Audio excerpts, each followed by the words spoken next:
everyone, salut à tous. Nous chez vous, c'est vous et nous.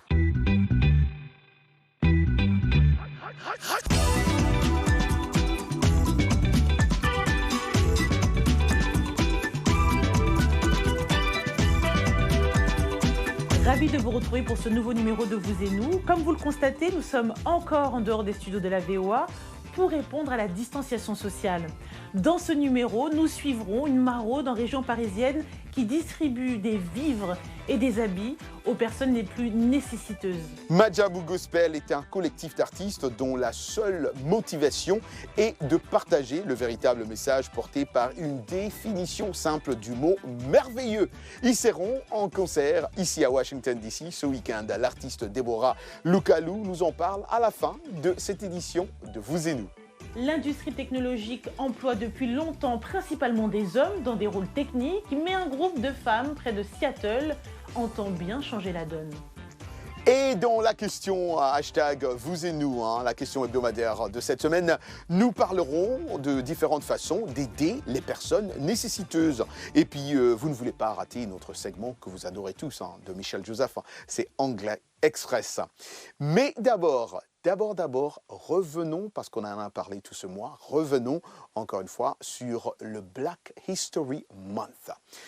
Que beaucoup d'entre vous ont seulement appris ici sur VO Afrique. Cet événement qui est célébré tout au long du mois de février ici aux États-Unis et qui touche déjà, comme je venais de le dire, à sa fin. Tout au long du mois de février, les gens de partout aux États-Unis participent aux activités et aux festivités du mois de l'histoire des Noirs qui honore l'héritage des Afro-Américains et de leur communauté. Pour en parler un peu plus, j'ai rencontré un Afro-Américain, Bruce Milton, qui est né et grandi à Washington, D.C. Suivons ce petit extrait. Pour moi, en grandissant, j'ai eu beaucoup de mentors masculins noirs dans ma vie, à commencer par mon père, qui était un excellent mentor pour moi, mais j'étais aussi un scout. Mon scout master, Don Green, a aussi une influence énorme dans ma vie. Donc, je profite de votre média pour le remercier. Je me rappelle aussi de Ron Fraser, un réalisateur pour qui j'ai travaillé jusqu'à sa retraite. J'ai donc eu beaucoup de modèles masculins noirs très exemplaires dans ma vie et aujourd'hui, j'essaie de pratiquer tout ce qu'ils m'ont appris car ils ont contribué à faire de moi ce que je suis aujourd'hui. On dit que l'histoire de Noirs aide à raconter l'histoire de l'Amérique. Qu'en pensez-vous? Eh bien, ici, nous disons toujours que l'histoire des Noirs dure plus d'un mois. Donc, je peux dire par là que c'est tous les jours. Ce n'est pas seulement en février que vous pouvez apprendre quelque chose sur ce que les Afro-Américains ont apporté dans ce pays. Et c'est cela la beauté des USA. Nous avons tant d'histoires à raconter. Nous apprenons chaque jour ici. Je me rends compte qu'après des années, c'est maintenant que les gens apprennent sur tout ça. C'est maintenant que certaines personnes découvrent le Juneteenth. Vous voyez donc, le mois de l'histoire des Noirs est ce moment idéal pour souligner et marteler que nous avons besoin de nous rappeler de notre héritage. Ce mois est donc formidable. Mais cela ne doit pas se limiter au mois de février. L'apprentissage de l'histoire des Noirs est plus important que le mois de février. Parce que l'histoire des Noirs est notre histoire collective et doit être traitée comme telle. Vous l'avez sûrement appris, le thème de cette année pour ce mois de l'histoire des Noirs est la santé et le bien-être. Oui, étant donné que la pandémie de Covid-19 est en cours et que la santé et le bien-être sont primordiaux pour nous, non seulement pour notre santé physique, mais aussi pour notre santé mentale. Nous avons vu pendant cette pandémie que le Covid touchait de manière disproportionnée, que ce soit sur le plan mental ou physique. Il y a un impact sur les minorités à tous les niveaux de manière différente de celui de la population générale. Donc je pense que c'est super que le thème de cette année mette en avant la santé, car c'est primordial à l'heure actuelle. Merci Roger pour cet élément qui nous permet une nouvelle fois de parfaire notre culture générale. On l'oublie parfois, mais de nombreux inventeurs sont noirs et ont contribué au bien-être de l'humanité tout entière. Donc il est bon de le rappeler. On va passer à toute autre chose à présent. Un organisme s'appelant Black Spoon permet des thérapies de groupe. Comme son nom l'indique, c'est un espace réservé essentiellement à des Afro-Américains. Le but est de les accompagner pour leur santé mentale et également de discuter avec eux de problématiques qui leur sont propres.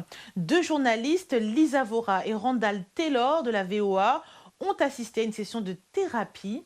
C'était dans l'État du Wisconsin, précisément à la ville de Milwaukee. Regardez. Salut tout le monde, je m'appelle Corey Phelps. Darius et moi, ainsi que le Dr Knox, avons en quelque sorte lancé cette initiative parce que nous avons vécu notre propre angoisse mentale. J'ai dit à tous mes amis, vous avez besoin d'un thérapeute. Et l'une de ces personnes a fini par être Darius. Je suppose que la plus grande chose avec Black Space, c'est juste, vous savez, j'ai dirigé beaucoup de manifestations tout au long de l'été, 4 à 5 000 personnes jusqu'à présent. Et quand j'étais dans les manifestations, en parlant à 4 000 personnes, j'ai pleuré devant la foule. Et c'était la première fois, moi en tant qu'homme, moi en tant que père, que je pouvais être vulnérable, pas seulement pour moi, mais pour les autres autour de moi. Pour grandir, il faut se sentir mal à l'aise. Donc, c'est ce qu'est Black Space. Je vais aussi vous parler un peu de moi. Je suis le Dr Knox, Dr Leah Knox. Je suis née et j'ai grandi ici, à Milwaukee, dans le Wisconsin. J'aime tellement cette ville. Ma passion est d'aider les personnes de couleur. Qu'est-ce qui va bien? Quelles sont les choses qui se passent dans votre famille? Est-ce que c'est déjà arrivé? Levez la main. Oui. Je m'appelle Ranel, j'ai été invité par Corey. J'ai l'impression d'avoir déjà rencontré Darius, mais j'ai vu le travail qu'ils font. On n'apprend pas à être vulnérable. J'étais comme, qu'est-ce que c'est? Non, je fais ce que la société m'a dit et en tant qu'homme, je dois être fort, être armé, subvenir aux besoins, faire tout ce que tu es censé faire. Donc, je n'ai jamais appris à être vulnérable. Il y a une grande soif et un grand besoin pour cela. Cette expérience thérapeutique de groupe est nécessaire, non seulement à Milwaukee, mais dans tout le pays. C'est quelque chose qui a toujours été nécessaire. Cependant, ce qui l'a déclenché, c'est ce qui se passait dans les marches auxquelles Darius participait. Les gens étaient de plus en plus irrespectueux. Donc mon opinion et nos pensées en tant que Black Space, ça a toujours été nécessaire. Une très très bonne chose, hein, surtout qui va bien avec le mois même de Black History Month, n'est-ce pas? Chaque année depuis 2015, le collectif Partage propose des distributions de denrées alimentaires et de vêtements chauds, surtout l'hiver. J'ai assisté à la dernière maraude, à ces préparatifs, et je vous propose de regarder ce reportage que j'ai donc fait en région parisienne il y a quelques semaines. C'est un dimanche matin pas comme les autres. Neila garde dans son garage depuis des semaines les vêtements récoltés par différents dons, ainsi que certaines provisions. Ses proches l'aident à préparer les kits individuels et l'accompagnent également faire les dernières courses de produits frais. Les dons dans un premier temps, parce que on sait très bien qu'on est un peu dans une période difficile, donc c'était un peu compliqué financièrement pour les gens de nous venir en aide. Mais malgré tout, on a quand même réussi à avoir une somme d'argent assez conséquente. Et après, c'est une question d'organisation aussi pour comparer les prix, pour acheter le moins cher et pour pouvoir avoir plus en quantité. Et aussi trouver de la main-d'œuvre, parce qu'on a besoin de gens pour distribuer, on a besoin de gens pour organiser, pour aller faire les courses, pour comparer les prix et puis aussi pour trouver les endroits où distribuer. Dans ce camp de fortune qui existe depuis 6 ans dans cette petite commune du département de l'Essonne, la majorité des résidents sont guinéens. Ils font tous des petits boulots précaires pour s'en sortir et se battent pour avoir un logement. En attendant, ils s'organisent avec les moyens du bord. À 10 km de là, dans la ville de Lieu-Saint, un hôtel s'est transformé en centre d'hébergement pour des mères isolées. Parce que chaque année, on rencontre des gens nouveaux, ceux à qui on vient en aide. Et voilà, c'est toujours gratifiant de servir à quelque chose dans cette société où ça va de plus en plus mal et où il y a des gens qui ont vraiment besoin des autres, quoi. Il y en a qui sont gênés, qui restent en retrait, qui parfois disent pas merci, mais pas parce qu'ils sont mal polis, vraiment parce qu'en fait, ils sont gênés. Et il y en a d'autres, non, qui sont plus à l'aise et qui Après, je ne sais pas si ça fait plus longtemps qu'ils sont dans le besoin et qu'ils ont plus l'habitude de recevoir l'aide des gens, mais non, il y en a qui sont très ouverts, qui nous remercient, voilà, on voit qu'ils ont vraiment besoin de nous, quoi. Je suis dans le social, donc c'est la continuité de mon travail, tout simplement. Sans être hypocrite, oui, il y a des failles. Maintenant, il y a un manque de moyens aussi qui est réel. Donc s'il y a des âmes charitables qui veulent bien aussi donner de leur temps, donner de leurs moyens, de leurs finances aussi pour aider, pourquoi pas. Ce que nous réserve l'avenir, mais je pense que si chacun met la main à la pâte, on peut faire de grandes choses, je pense. Voilà. En 2020, la Fondation Abbé Pierre estimait le nombre de sans domicile fixe à près de 300 000. La crise sanitaire a même aggravé les situations de précarité en France. Selon un récent sondage mené par le Secours populaire, un Français sur 4 ne mange pas à sa faim. Et la question hashtag vous et nous de cette semaine, de quelle manière pensez-vous qu'il est possible d'aider les personnes nécessiteuses, je le disais en titre, nécessiteuses sans domicile fixe, mères isolées, enfants des rues, les personnes âgées aux faibles ressources lorsque les gouvernements n'y parviennent pas? Comment faire pour les assister? Que faire pour les aider? Mais comme d'habitude, vous êtes nombreux à nous écrire et on choisit certaines de vos réponses. Lui, il est à Kananga. Eric Mulumba Chisungu à Kananga, RDC. On peut aider les personnes citées ci-dessus. D'abord en leur montrant la valeur qu'elles ont dans la société, c'est-à-dire les prodiguer des conseils sur le phénomène de la vie. Ensuite, pour les personnes de troisième âge, vous pouvez leur chercher un domicile si moyen il y a et prendre les dispositifs pour la restauration de ces gens-là.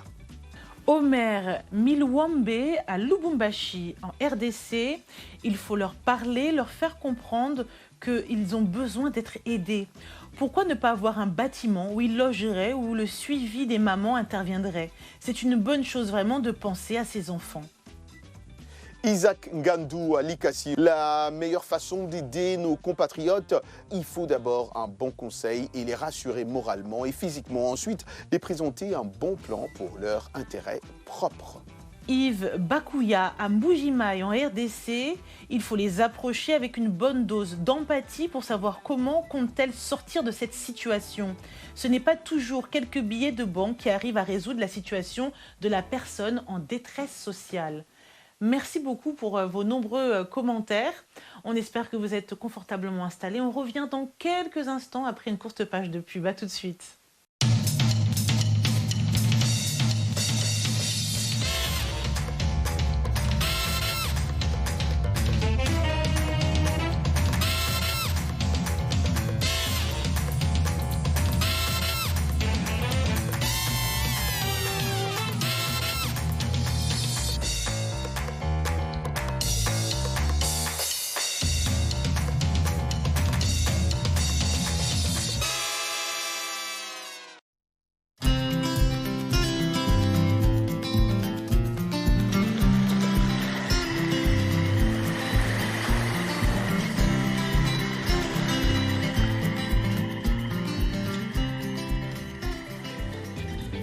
Vous et nous, part 2.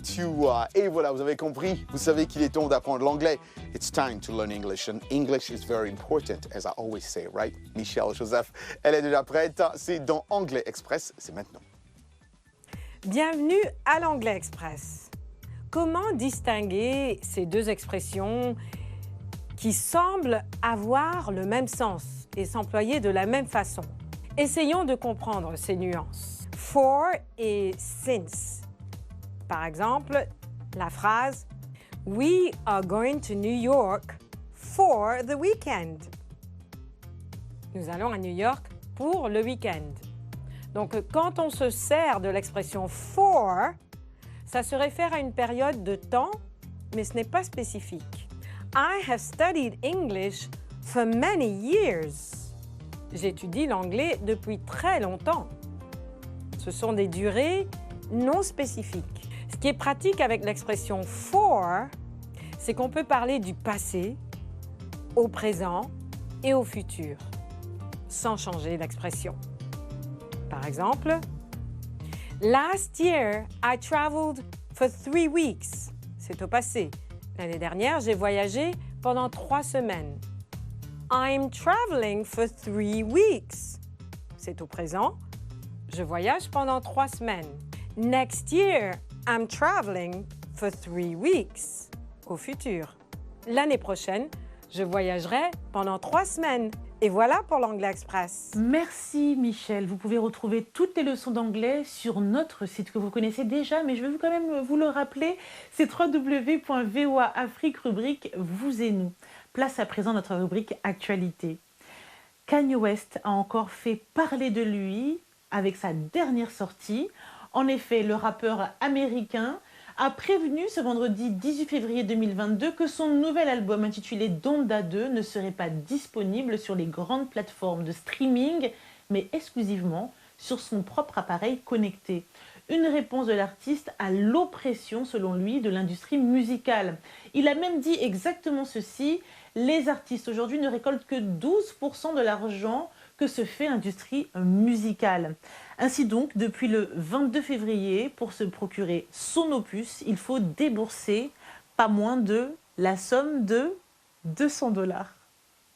Toujours dans l'actu, Jamal Edwards, un entrepreneur musical, surtout connu pour avoir fondé la plateforme médiatique SBTV, est décédé à l'âge de 31 ans. Sa mère a confirmé lundi que son fils magnifique et inspirant est décédé dimanche matin d'une maladie soudaine. Edwards était une figure pionnière du rap britannique et de la musique grime. Élevé à Acton, dans l'ouest de Londres, il est entré dans la scène musicale à l'âge de 15 ans, lorsque ses parents lui ont offert une caméra vidéo pour Noël. En 2006, il a lancé SBTV, Smoky Board TV, en tant que plateforme en ligne pour présenter des artistes émergents.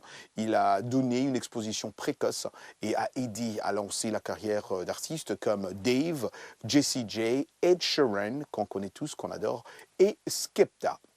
L'industrie technologique emploie principalement, depuis fort longtemps, exclusivement des hommes. Mais un groupe non lucratif situé à Seattle, dans l'État de Washington, entend bien changer la donne. Le point avec notre journaliste Natasha Moskovaya. Le récit est signé Ginny Kapumbuvila. Rebecca Muniz voulait être ingénieure quand elle était plus jeune, mais ne se voyait pas comme ayant une carrière dans l'industrie de la technologie. J'étais principalement entourée d'hommes blancs et je ne me sentais pas vraiment à l'aise. Aujourd'hui, Muniz, qui travaillait dans la communication, est étudiante à l'ADA Developers Academy, une organisation à but non lucratif de Seattle. Elle forme des femmes issues des groupes sous-représentés dans la tech. En 6 mois, ces étudiants apprennent à devenir développeurs de logiciels, formation suivie d'un stage. La directrice de l'académie, Lauren Sato, affirme que l'organisation a une grande vision de ce que signifie le succès. Nous sommes en mesure d'avoir un impact significatif sur le nombre de femmes et de personnes de diverses identités de genre qui entrent dans l'industrie chaque année. Partout dans le monde, des formations intensives de type bootcamp ont décollé, promettant à ceux qui souhaitent percer rapidement dans l'industrie technologique des compétences commercialisables. Certains des programmes ont eu des résultats mitigés, offrant des opportunités d'emploi trop prometteuses et facturant des frais élevés. Mais chez ADA, les cours sont gratuits, la garde d'enfants est assurée sur place, mais le taux d'admission est faible et l'expérience peut être difficile. Honnêtement, j'ai pleuré. Il y a des moments où vous rencontrez une erreur pour laquelle vous ne savez pas quoi faire. Les cours sont à temps plein et beaucoup jonglent avec les familles. Ali Ibarra était professeur d'études sociales. Ma plus grande peur est l'échec. Je pense que c'est un gros risque que je prends dans des carrières qui pivotent. Depuis sa création en 2013, ADA a eu plus de 300 diplômés. 80% ont trouvé un emploi dans la technologie selon l'organisation. Mais pour de nombreux étudiants, il ne s'agit pas seulement de décrocher un emploi, mais de changer l'industrie technologique une fois qu'ils sont à l'intérieur. S'assurer que je ne suis pas la seule femme de couleur à table. Le bootcamp, qui se développe à l'échelle nationale, considère chaque diplômé comme un catalyseur possible de changement. Ben voilà, il faut que les choses changent et ça c'est vrai. Merci à Natacha Mosgovaya de la VOA et notre collègue Ginny Kapumbuvila pour ce beau reportage. Merci beaucoup, il faut que les choses changent. Il ne faut pas seulement que les hommes soient dans le domaine de la technologie, on veut voir aussi les femmes partout parce qu'elles sont capables. Écoutez, toute autre chose, l'ONG Nomel Global organise pour la première fois une première édition de la dictée de Nomel Global dans la capitale américaine, un événement de haute portée culturelle et éducative. À en croire en tout cas les organisateurs, il y aura la participation des Burkinabés, des Camerounais, des Congolais, des Maliens, des Centrafricains ou des Ivoiriens aussi de la diaspora dans la région de Washington DC. Je me suis assis avec l'organisateur M. Phil Nomel d'Escali pour en parler un peu plus. Suivons. Ouais. Donc, la grande dictée est une idée qui nous est venue, des amis et moi, on dit, mais attends, on fait seulement pour... Qui est la dictée de Nomel Global, voilà. Nomel Global, la dictée de Nomel Global, c'est de réunir un peu les frères francophones, ceux qui ont fait l'école primaire en Afrique, et qui ont cette passion-là de la belle langue française, pas qu'on dise, c'est une très belle langue. Bien sûr. Et quand l'idée a été lancée, alors je ne vous cache pas, il y a eu, les gens s'en sont saisis. Ils disent, oh, mais tiens, c'est une très belle idée. Comme tu le dis d'ailleurs, c'est une très belle idée, mais on est prêt. Et aujourd'hui, quand on a lancé l'idée un peu, on a eu, en 2 semaines, on avait près de 37 personnes inscrites. Waouh! Ouais, pour prendre la dictée. Et je sais que le nombre va monter avec cette interview que nous faisons. À partir de la semaine prochaine, nous faisons une publicité tout azimut pour la propager, diffuser l'idée. Et donc, c'est une idée de se retrouver. C'est pas les jeunes, puisque les jeunes gens, ils parlent pas français. Mais c'est entre nous les adultes. On va se retrouver autour d'un pot. Ça se passe à Gettysburg, à côté de chez moi, pour qu'on puisse faire la dictée, jouer. Il y a donc un prix. Le prix, c'est un billet d'avion qui est offert par une assurance, un frère. Et puis, il y a beaucoup de choses. Donc, là, le parrain, M. Boissard, un futur candidat, qui nous soutient dans l'idée. Donc, beaucoup de gens ont épousé vraiment l'idée de la grande dictée. Donc, c'est une sorte de convivialité, de se retrouver en frères africains francophones pour manger, jouer et rire un peu, si on n'a pas encore oublié le français. Ah, ça, c'est très bien. Et alors, est-ce qu'il y a un nombre limite de gens que vous voulez avoir? Comment ça se passe? Comment vous envisagez? Comment vous voyez ça? Comment ça va se passer? Bon, les gens viennent. Prenons qu'il y a une centaine de personnes qui viennent. Qu'est-ce que vous faites? Non, il faut s'inscrire. Ah, ils vont s'inscrire. Il faut s'inscrire. On a donc un lien. Il y a le lien qui a été déjà lancé. On l'a partagé sur le WhatsApp. Il y a le website nomelglobal.org. Il faut s'inscrire. Bon. Maintenant, si vous n'êtes pas inscrit et que vous venez, on peut peut-être faire des choses. Mais déjà, nous avons 37 personnes. La salle que nous avons prise prend 140 personnes. Donc, à la réunion que nous avons eue il y a 2 semaines, on s'est dit, bon, il faut qu'on fasse le plein, vous savez, avec le Covid et tout ça. Donc, on est en train de voir s'il faut qu'on s'arrête à 70. Donc, on est déjà à 37, il ne nous reste pas vraiment beaucoup de gens. Merci Roger pour cet élément. J'ai envie de partager avec vous une petite anecdote. Souvent en Occident, on a tendance à penser des choses complètement erronées sur l'instruction qui est donnée en Afrique et donc aux Africains. Et bien souvent, l'éducation nationale dans les pays permet d'avoir des très très bons résultats en mathématiques et en français. Donc je ne suis pas étonnée que les élèves africains aient des bonnes notes en grammaire, en mathématiques, et ça fait plaisir. Donc continuez, ne lâchez rien, ça fait plaisir et il faut vraiment partager cette information. Comme on aime finir en musique, je sais que Roger nous prépare quelque chose de pas mal du tout. Ça parle même de gospel. Roger, dis-nous tout. Pour la première fois aux États-Unis, le concert de Majabu Gospel Tour 2022 arrive dans la région métropolitaine de Washington, D.C.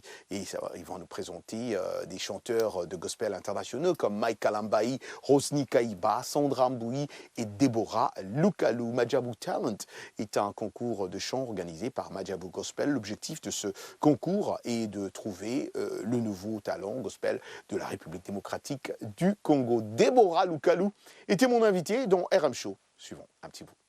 Ce qui est vrai, c'est vrai que je suis déjà venue à Washington, plusieurs fois d'ailleurs, mais je n'ai jamais eu un concert à Washington. Donc, j'ai été invitée dans des églises, dans des conférences. Et cette fois-ci, c'est différent parce qu'il y a un grand concert et je ne serai pas seule. Je serai ensemble avec les 3 autres ambassadeurs et nous nous vous promettons que ça sera glorieux, plus que glorieux même.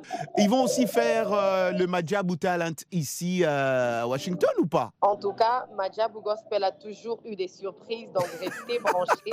Quelque chose arrive. Il y a toujours quelque chose qui surprend le peuple de Dieu. Ouais. Madjabou Gospel, on travaille avec des surprises. À chaque fois qu'il y aura quelque chose, on va vous communiquer.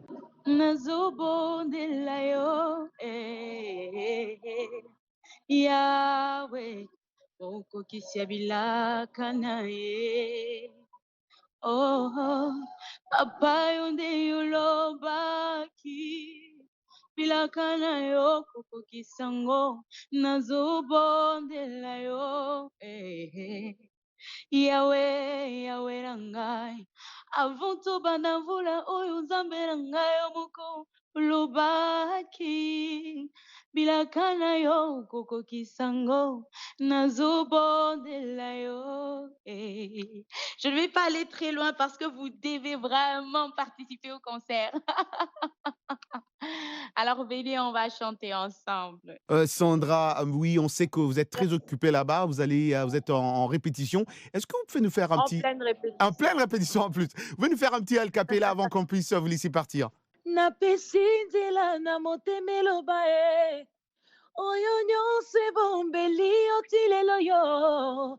Liboso ya kiti angolu na yo Malobe zangateo. Soyez bénis. Powerful, ça c'est trop puissant. Ça c'est trop puissant. C'est déjà la fin de ce numéro. On espère que vous avez passé un agréable moment. Vous êtes de plus en plus nombreux. On ne cesse de pouvoir vous dire merci. Djuru Jeff, Matondo, Initié. N'hésitez pas à nous dire comment on dit merci dans vos différents dialectes et nous vous le dirons. Merci également à toute l'équipe technique qui nous aide à réaliser l'émission en coulisses. Un grand merci à toutes nos chaînes partenaires sans exception. Et comme il est coutume de dire Roger, rendez-vous la semaine prochaine. Bye. Ciao, ciao. Ciao, ciao. Ciao, ciao.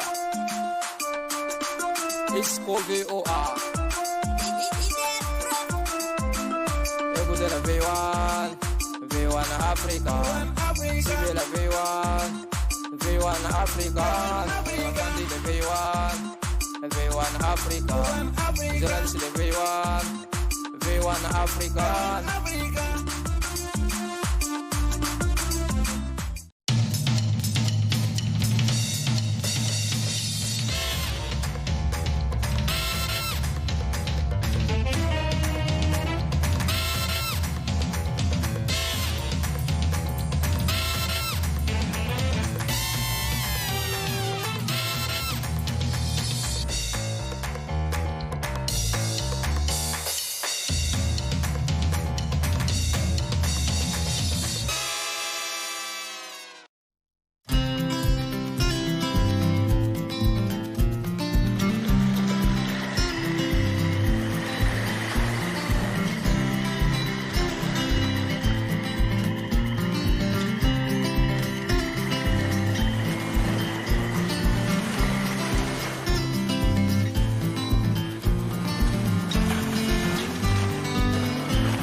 Mbote ndeko Eli Sango, mbote na bino banso, bozali kolanda Saona Lingala na la voix de l'Amérique, Uto, Washington DC.